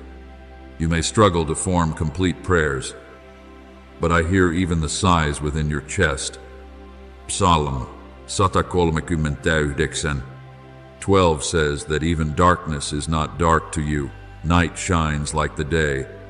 What you call night cannot hide you from my sight. What you call fog cannot make me lose the child I have called by name. Therefore, Do not fear when your faith feels dry, like soil, waiting for rain. I do not ask you to pretend fullness when your heart feels empty. I do not require prayers decorated with false strength. A very honest prayer, Father, I am not sure, but I still want to believe, is already a sound that echoes in the spiritual realm. For within that prayer, there is still turning toward me. There is still an open door. There is still a living seed. The Father in Mark 9:24 cried out to my Son, I believe, help my unbelief. And that prayer was not rejected. I love truth in your heart more than strong declarations that are empty. Bring both your believing and your unbelieving to me, for I am the one who can breathe life upon ashes. Even a small light, you think, is not enough to break through a thick fog, but you forget that light does not need to be great in human eyes to carry my power. A small lamp in the night still causes the surrounding darkness to retreat. A mustard seed, though small, still becomes a great tree. A small prayer still opens the way for great grace. A bruised reed he will not break, and a smoldering wick he will not snuff out. As Isaiah 42:3 declares, if within you there is only a faint ember, I can still cause it to blaze. If within you there is only a weak cry, I still hear it. If all you can do is turn your face toward me, then the dawn has already begun. But my child, I also see where you have stayed too long. You have pitched your tent in the valley of shame as though it were your home, even though I never intended you to remain there. You have sat under the shadow of old accusations, letting them repeat that you are unworthy, that you have failed too much, that you have nothing left to offer me. Those words fall like drops of water, but over time they carve a path of self-contempt within your heart. And then you begin to call lies truth. You begin to bow before a voice that never came from me. But today I speak clearly. There is therefore now no condemnation for those who are in Christ Jesus. As Romans 8:1 declares, shame has no right to make its home in your soul when my grace has already opened the door for your return. Remember Gideon, when he was threshing wheat in a winepress out of fear of the Midianites. He did not stand as a warrior on the battlefield. He was hiding, living under pressure, seeing himself through the weakness of his family and nation. Yet my angel came and called him, the Lord is with you, mighty warrior, as Judges 6:12 records. Do you see? I called him not according to what he felt, but according to what I had placed within him. Gideon had questions, fear, and a need for reassurance. Yet I still used him. In the same way, I am not waiting for you to become free of trembling before I call you. I call you even in the place where you are hiding, so that you may know my voice is stronger than your self-doubt. You say you have nothing left to offer? Then offer me the truth of your heart. Offer your unhealed tears. Offer your trembling faith. Offer your unanswered questions. Offer even the weariness you have tried to hide. I do not need you to bring me a flame already burning brightly. I can work with ashes if you place them in my hands. I do not require you to prove your worthiness. I loved you before you had done anything at all. John 8:32 says that the truth will set you free. And this is the truth today. You are not the lies that have been spoken over you. You are not the valley of shame where you once stayed. You are not the silence of a waiting season. You are the child I have called, held, restored, and led out of any place that does not belong to your destiny. So, rise up, my beloved child, not with pride, but with humble trust. Leave the tent you have built in shame. Step out of the place where quiet voices of darkness have been suffocating your song. I am restoring my word over your soul. I am reminding you that doubt is not your home. It is only the fog you are passing through with your Father. I am breathing life upon ashes, calling your faith to rise. and making the light within you shine again, not by human strength, but by my Spirit. Do not rejoice over me, my enemy, though I fall. I will rise, though I sit in darkness. The Lord will be my light. As Micah 7:8 declares, let this become a new song within you. You are not finished. You are not rejected. You are not overcome by darkness. I still see you. I still call you. I am still with you, and the light within you will shine even more brightly after this season of fog. My beloved child, I did not create you to live bowed beneath the shadow of shame, as though it were your true name. Shame is only a passing shadow that appears when a soul turns away from the light. But you are not that shadow. You belong to my light. You carry my breath. You are called by a name that sin, failure, human words, and seasons of weakness cannot erase. Do not let what you have been through convince you that you are only worthy of living in dust. I did not form you to crawl in fear. I did not call you to settle for less than what I have promised. And I did not lead you out of darkness so that you would pitch your tent at the edge of dawn and call it enough. My Son has declared in John 8:36, if the Son sets you free, you will be free indeed. That freedom is not only deliverance from external chains, but liberation from the inner voice that keeps telling you that you can no longer rise. I know that spiritual weariness has made your wings heavy. There are days when you can no longer sing as before, no longer pray with the fire you once had, no longer look toward the future with bright eyes. You have walked through many strong winds, many delayed hopes, many unseen battles, and little by little your heart has begun to accept dryness as a place to live. But my child, dryness is not your home. The valley is not your throne. Dust is not the garment I have prepared for you. Isaiah 40:31 declares that those who wait upon the Lord shall renew their strength. They shall mount up with wings like eagles. Do you see?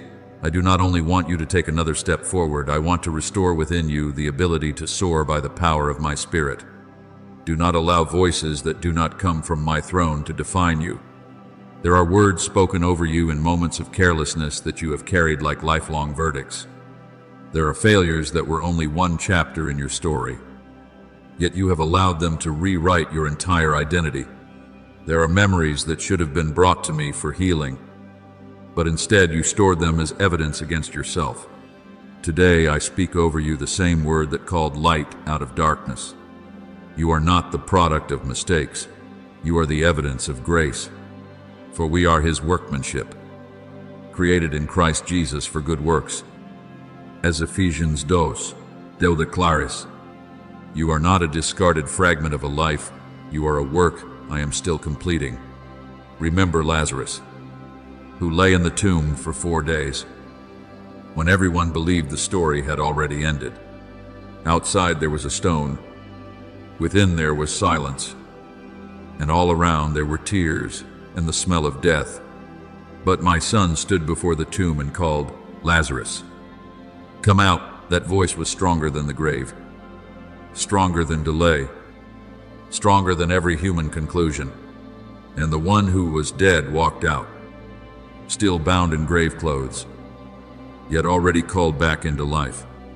My beloved child, there are places within you that you have already sealed away as finished joy. Faith, purity, courage, hope, and the ability to believe again. But I am standing before those places and calling you out. Not one day when you feel perfected, but even now, in the authority of the one who speaks life where others only see endings. My beloved child, do not be afraid of the valleys you have walked through. I will not let the valley swallow you. I will turn the very place where you once trembled into the ground that bears witness to my power lifting you up. The world may look at your seasons of darkness and see them as proof of defeat, but I look at them as the ground where my light proves it is never threatened by darkness. Micah 7:8 declares, Though I sit in darkness, the Lord will be my light. You may have sat in darkness, but you do not belong to darkness. You may have fallen, but you are not defined by the moment of falling. I am placing my hand beneath you, lifting you up, brushing the dust from your face, and reminding you that the light within you still belongs to your Father. See your soul as a garden I deeply love. There are seasons when the soil becomes dry and cracked, when the plants bend under the wind, when seeds are buried so deeply that you assume they are dead. When doubt falls upon you, you often fear it as a harmful rain, but when you bring that doubt to me, I can turn it into rain that softens hardened soil. Questions placed in my hands do not destroy faith. They open the ground for deeper roots. Weakness surrendered to me does not diminish your value. It becomes the place where my power is revealed. My grace is sufficient for you, for my power is made perfect in weakness. As 2 Coríntios 12:9 declares, I do not wait for you to become strong before I use you. I make you strong as you lean on me. Understand this. A seed does not produce life by preserving its old form. It must be buried in the soil. It must break open in darkness. It must pass through a process unseen by human eyes. Then new life emerges. Your faith is the same. There are things within you that must break open. The pride that wants control, the fear of disappointment, the habit of self-condemnation, the dependence on human approval. As these layers dissolve in my light, true faith begins to grow. John 12:24 says that unless a grain of wheat falls into the ground and dies, it remains alone. But if it dies, it produces much fruit. Do not fear what I am doing in hidden places. What is breaking apart is not your destiny, but the outer layers that have held your life back for too long. Today, I call you to rise, not to prove to the world that you were never broken, but to stand as one who has been touched by grace in the midst of brokenness, not in empty confidence, but in the awareness that my word over you is stronger than every lie spoken against you. Cast off the garment of shame. Step out of the land of compromise. Stop saying this is enough when your soul is still hungry for fullness of life. I do not call you to partial living. I call you into freedom, restoration, clarity, and the joy of being my child. Behold, I make all things new, as Revelation 21:5 declares, and that includes the places within you that once seemed too old to be restored. So open your heart to me. Let my word call you back from where you have lingered too long. Let my light touch your wounds, your doubts, your exhaustion, and the stories you have believed about yourself. I will make your garden green again. I will bring forth shoots of faith from places you thought were only dry ground. I will use even the rain of your questions to deepen your roots in truth. You were not created to live small beneath shame. You were created to reflect my light, to rise from dust, to move in the wind of my spirit, and to testify that when I speak life, no valley, no fog, and no darkness can keep my child where they do not belong. My beloved child, come close to me with the truth that is already in your heart, not with a false garment of unshaken faith. I do not require you to appear strong before me, nor do I withdraw my love when you bring me your deepest questions. True faith does not begin when everything is answered. It begins when you dare to place what is uncertain, unresolved, and trembling into my hands. There are prayers that sound beautiful before others, yet remain distant from your heart. And there are broken, quiet sighs that carry more truth than words ever formed, and those reach me deeply. The Lord is close to the brokenhearted. As Psalm 34:18 declares, and I am near you, not only in clarity, but also in confusion. Do not let doubt become a chain that locks you in darkness. Let it become a guide that leads you to deeper seeking, deeper honesty, and a faith no longer dependent on fleeting feelings. When you do not understand, do not step away from me, step closer.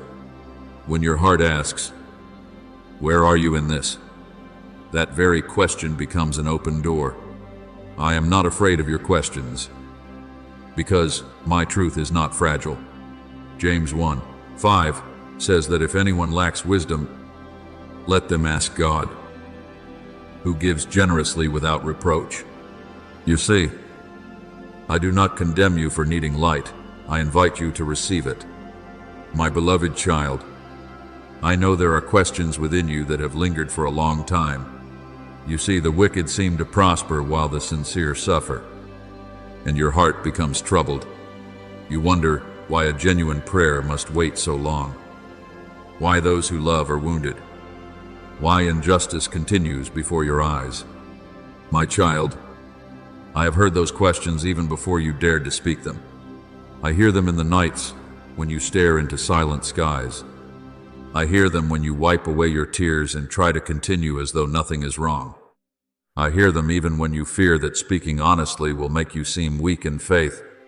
But I say to you, truth does not distance you from me, hiding does. Remember the prophet Habakkuk.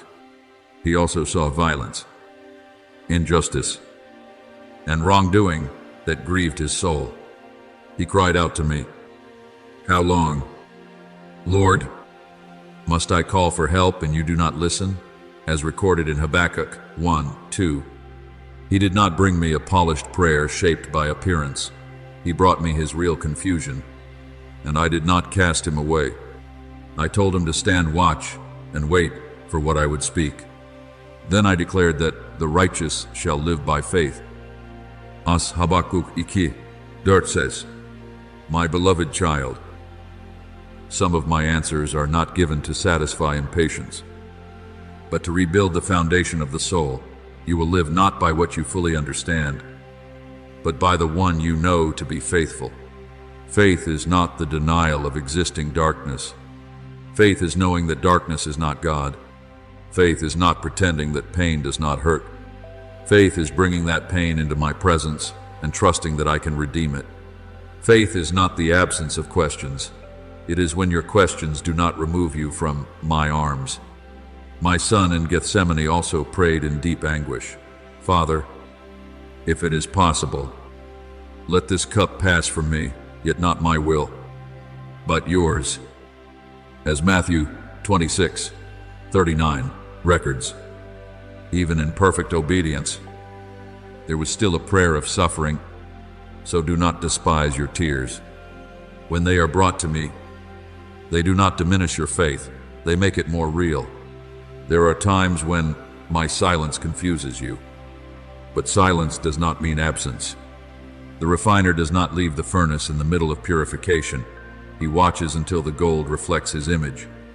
In the same way, in seasons when you cannot clearly hear me, I remain near, guarding the flame not to destroy you, but to purify what binds you. The testing of your faith is more precious than gold. As 1 Peter 1:7 declares, I do not place you in fire to lose you. I stay with you in the fire, so that what does not belong to life is burned away, and what I placed within you becomes purer, stronger, and more radiant. Let doubt teach you to distinguish between what you feel and who I am. Feelings shift with days, circumstances, exhaustion, and the words of others, but I do not change. There are days you feel I am near, and days you feel only silence. Yet truth is not measured by perception. Jesus Christ is the same yesterday, today, and forever. As Hebrews 13:8 declares, when your emotions rise and fall like waves, anchor your heart in my nature. I am the one who loves you in weakness, hears you in silence, and sees you when you feel unseen. I am the light of dawn, and even a single ray from me is enough to break the authority of the thickest fog. So come to me not with perfection, but with honesty. Speak to me what you truly think. Ask me what you are afraid to ask others. Lay before me your disappointment, confusion, hidden anger, and exhaustion from waiting. I will not use your honesty against you. I will use it as soft soil in which deeper faith can grow. Let us then approach the throne of grace with confidence, as Hebrews 4:16 invites, so that you may receive mercy and find grace in time of need. You are not approaching a cold throne. You are approaching the throne of your Father's grace. My beloved child, you are not losing faith because you are asking questions. You are being invited deeper, beyond a faith dependent on emotion, into a trust refined in the night. Let each question become a prayer. Let each moment of not understanding become a step toward me. Let each tear become water that washes away false images of who I am. I am still here. I still here. I am still at work. And when my dawn breaks through your fog, you will see that I was never afraid of the truth within you. I was only waiting for you to bring it to me, so that even the place where doubt once stood would become the ground for a mature, humble, and radiant faith in the everlasting love of your Father. My beloved child, let your heart become still enough to hear this. I am a righteous God. But my righteousness is not confined to how humans usually define justice. Human eyes see a fragment of time and rush to conclusions. But I see the whole story from beginning to end. You see a moment of suffering, a season of injustice, an unanswered prayer, and the apparent prosperity of the wicked. But I see the entire unfolding of eternity. I see what is being formed in hidden places. I see the souls I am still patiently calling back before the day of judgment comes. My thoughts are not your thoughts. Neither are your ways my ways. As Isaiah 55:8 declares, what you do not understand does not mean I am absent. What you do not yet see completed does not mean I am not at work. My beloved child, I know there are times when you long for me to immediately set right everything that is wrong, to instantly stop every act of evil, to immediately restore justice to those who are wounded. I understand the ache in your heart when truth is distorted, when the righteous suffer loss, when kindness is disregarded, and when the tears of the innocent fall without visible defense. But my child, my patience is not permission for injustice, and my delay is not weakness. 2 Peter 3:9 says that I am not slow in keeping my promise, as some understand slowness, but patient, not wanting anyone to perish, but for all to come to repentance. If I were to close every account instantly, many souls I am still drawing would lose their chance to return. My grace does not cancel justice. It prepares the deeper work before justice is fully revealed. You have seen injustice, and your heart has been moved. But remember this, I am not distant from that pain. I saw the greatest injustice when the innocent one was condemned as guilty, when love itself was lifted between heaven and earth, when the one without sin carried the sin of many. Humanity looked at the cross and saw failure, saw darkness as victory, and believed justice had been buried under the cries of the crowd. Yet, in that very place at the darkest hour, the plan of redemption was unfolding.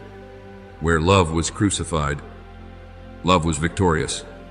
Colossians 2:15 declares that through the cross, my Son disarmed the powers of darkness and triumphed over them. So do not call a dark moment the end, when I may be using it as the foundation for resurrection.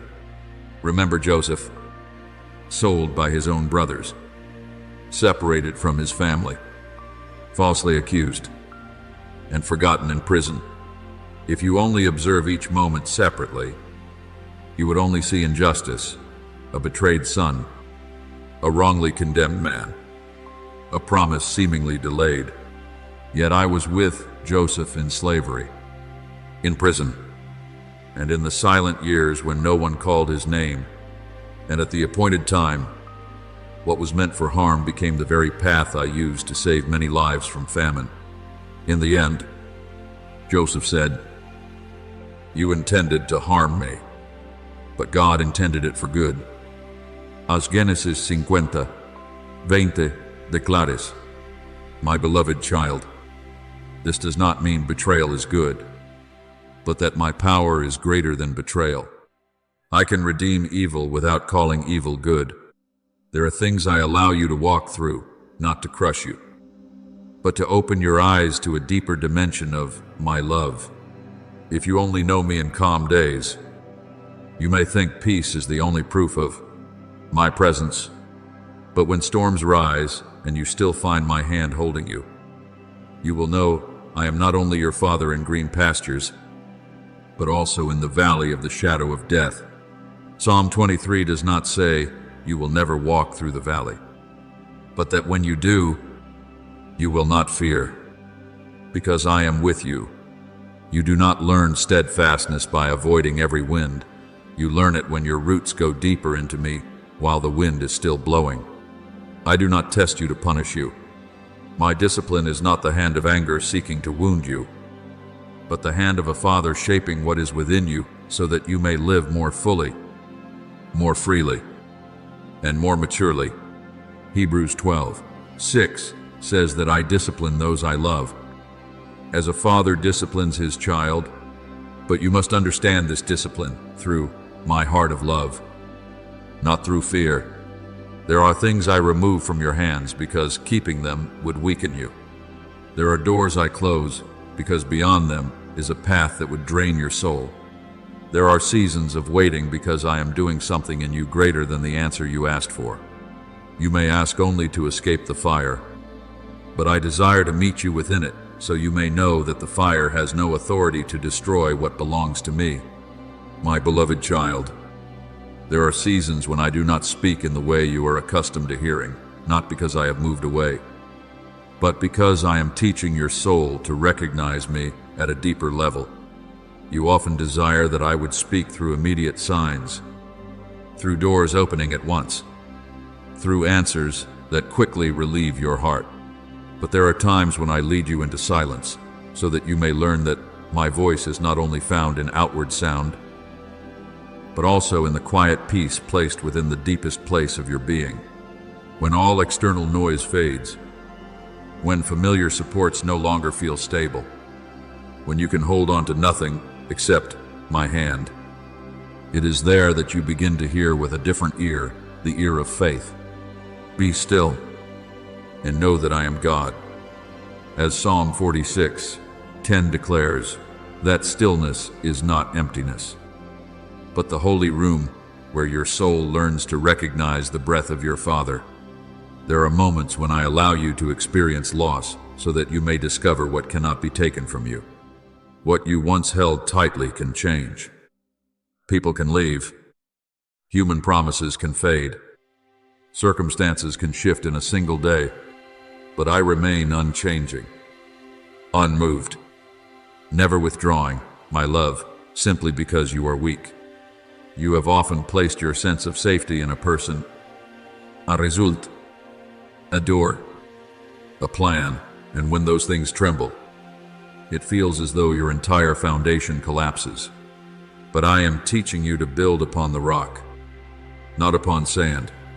As Matthew 7:24-25 says of the wise one who built on the rock, when rain fell, floods came, and winds blew, the house did not fall because its foundation was secure. I am not destroying you. I am leading you away from foundations that could never truly hold your soul. And when doubt rises within you about my love, remember this: I do not release my grip on you because you cannot feel me. A child walking through a dark forest may not see its father's face clearly, but the father's hand still holds him. The child may fear the wind, the shadows, and the unclear path, but the Father knows the way. So it is with you, my beloved child.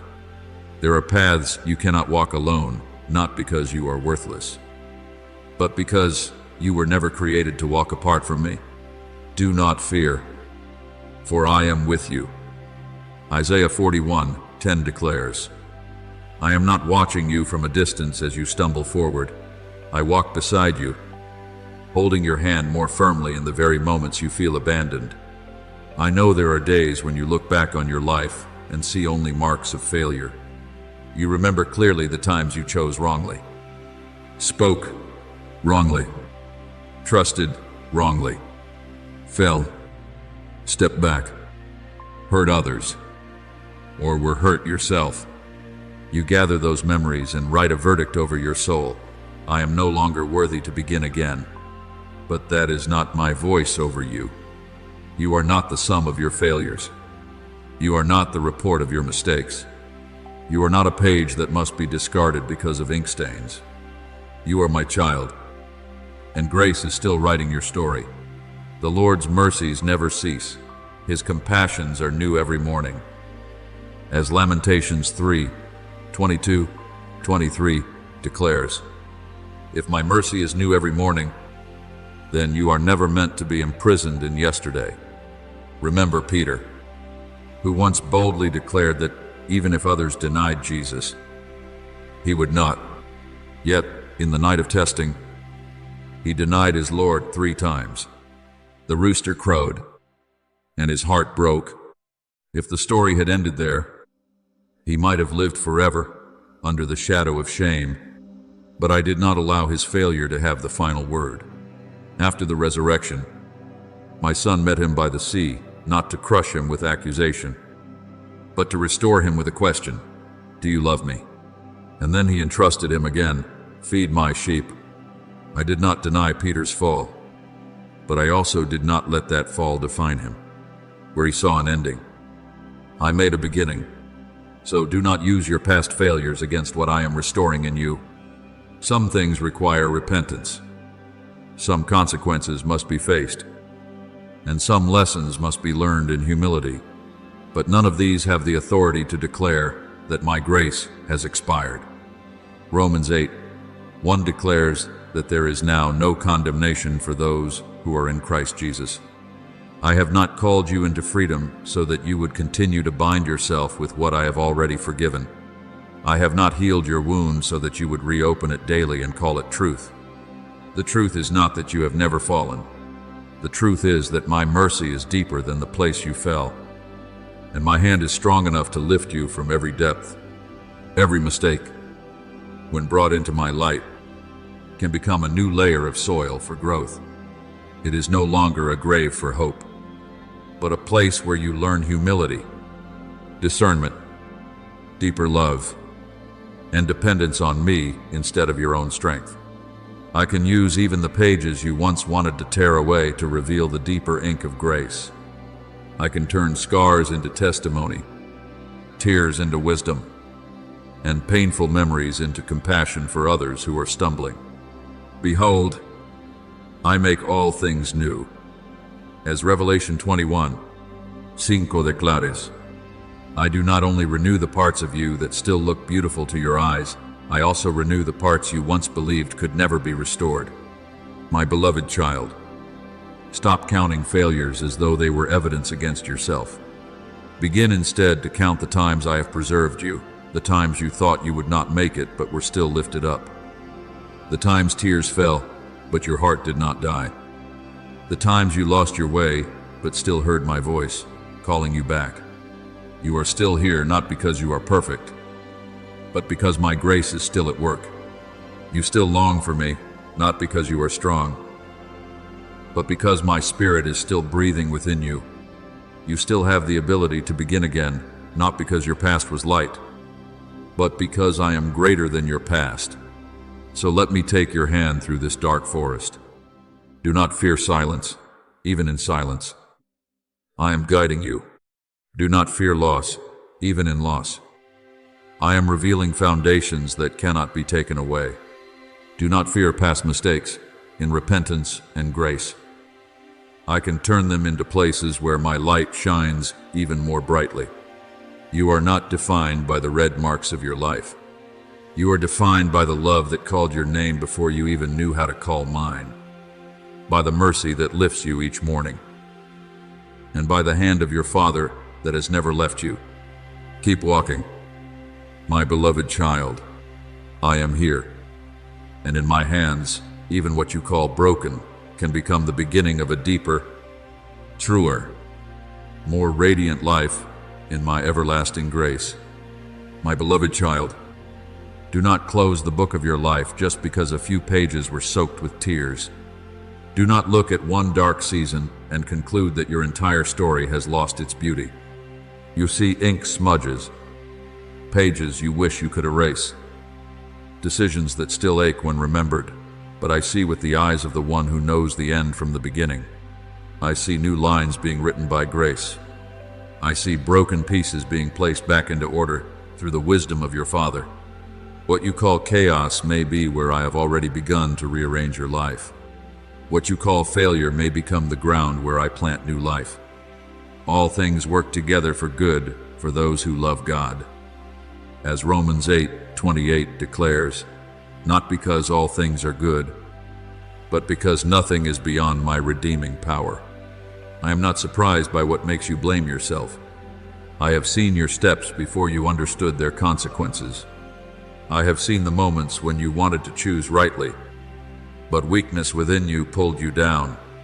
I have seen the silent hours of shame, the prayers that could barely form, the nights when all you could whisper was, "Father, do not leave me." My child, I have heard even what you could not say aloud. I know what you hide from others, the pain beneath your mistakes, and the longing within you to become better, even when you no longer fully believe it yourself. And still, I call you my beloved child. If I, the one who sees all things fully, have not withdrawn my love from you, why then do you so quickly turn away from yourself?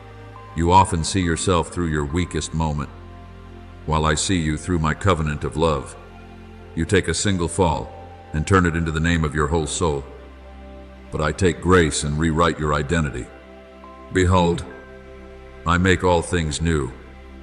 As Revelation 21:5 declares, I do not only renew what is visible and easy for you to notice, I renew even the hidden places within you, the places you once believed were too late to heal, too ashamed to bring into the light, too broken to restore. Remember the Samaritan woman at the well.